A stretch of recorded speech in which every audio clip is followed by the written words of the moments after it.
আসসালামু আলাইকুম। বরাবরের মতো আজকে আমি আবার একটি নতুন ভিডিও নিয়ে হাজির হয়েছি তোমাদের মাঝে শেয়ার করার জন্য। আজকের ভিডিওটি খুবই একটি সুন্দর ভিডিও। আমাদের বরিশালের ঐতিহ্যবাহী দুধ পাকন পিঠা শীতের সময় এবং গরমের সময় দুধ সময় এই পিঠাটা খেতে ভালো লাগে। আর এই পিঠাটা তৈরি করার কারণ হচ্ছে এটা দেখতে যেমন অনেকটা সুন্দর, খেতেও অনেক বেশি টেস্টি হয়ে থাকে। পিঠা নরম এবং ভালো হওয়ার সকল টিপস আজকের ভিডিওতে আমি তোমাদের দেখিয়ে দিব খুব ভালোভাবে। তোমরা ভিডিওটি মনোযোগ সহকারে দেখলে তোমরাও খুব সহজেই এই পাকন পিঠাটি তৈরি করে নিতে পারবে। পিঠা তৈরি করার জন্য এখানে আমি 2 কাপ পরিমাণে লিকুইড দুধ নিয়ে নিচ্ছি।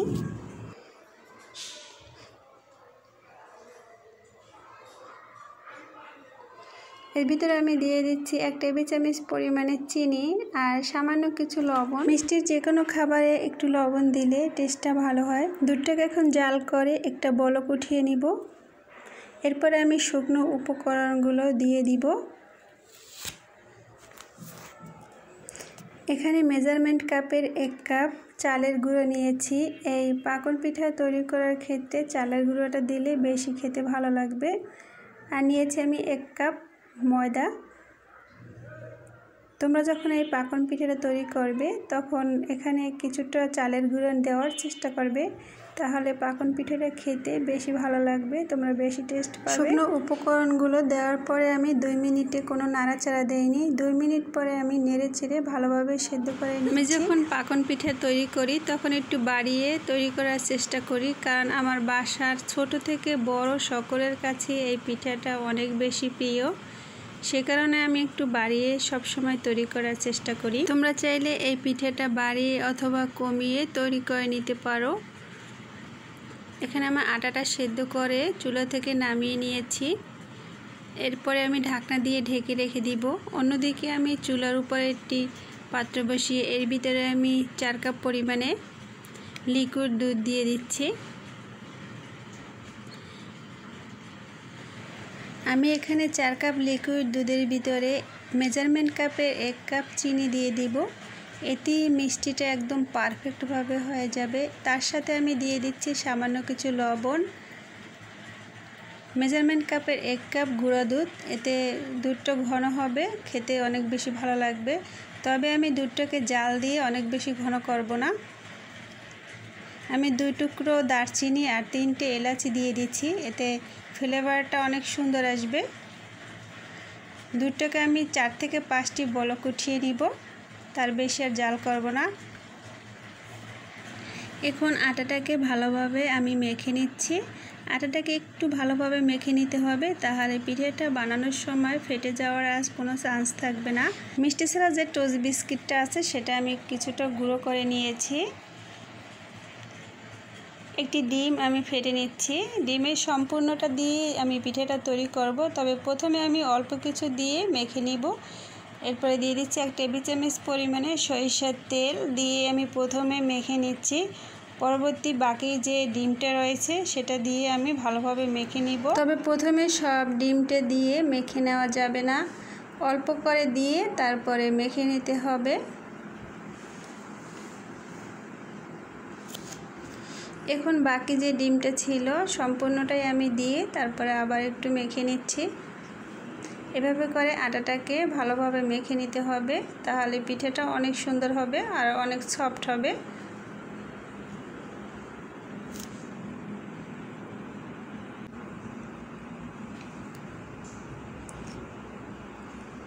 এখানে সম্পূর্ণ ডিমটা দেওয়ার কারণে পিঠাটা অনেক বেশি ভালো লাগবে।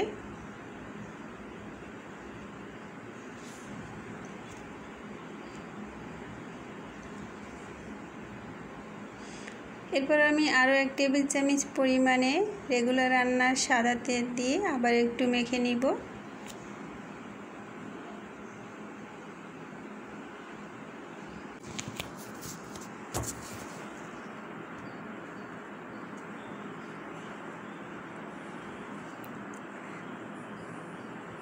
আমি এখানে কিছু আটা নিয়ে তারপরে গোল করে নিচ্ছি পিঠা তৈরি করার জন্য। তোমাদের আমি এখানে পিঠা তৈরি করে দেখিয়ে দিচ্ছি। তোমরা চাইলে অন্যভাবে ডিজাইন করে নিতে পারো, আর তোমরা চাইলে আমার মতো করে এভাবেও ডিজাইন করে নিতে পারো। এভাবে পিঠাটা তৈরি করা খুবই সহজ, তাই আমি তোমাদের এভাবেই পিঠাটা তৈরি করে দেখিয়ে দিচ্ছি। আর এই পিঠাটা বেলেও তারপরে কেটে তৈরি করা যায়। আমি তোমাদের সহজভাবে দেখিয়ে দিচ্ছি যাতে তোমরা খুব সহজেই এই পিঠাটা তৈরি করে নিতে পারো। তোমাদের ইচ্ছা অনুযায়ী তোমরা যে কোনো ডিজাইন করে নিতে পারো। আমি তোমাদের এখানে দুটো পিঠার ডিজাইন করে দেখিয়ে দিচ্ছি। একইভাবে আমি সব পিঠাগুলোকে বানিয়ে নিব। অন্যদিকে চুলার উপরে আমি একটি ফ্রাই প্যান বসিয়ে তার ভিতরে রেগুলার রান্নার সাদা তেল দিয়ে হালকা গরম করে নিয়েছি। প্রথমে আমি কিছু পিঠা দিয়ে তারপরে ভেজে নিব। আর এ পর্যায়ে চুলার আঁচটা আমি মিডিয়াম হাইতে রেখেছি।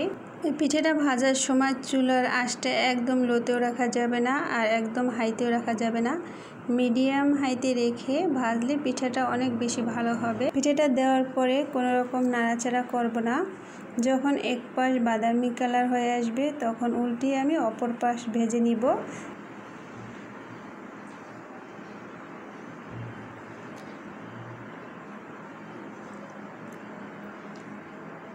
এ পর্যায়ে আমি এখন পিঠাটা উল্টিয়ে দিচ্ছি।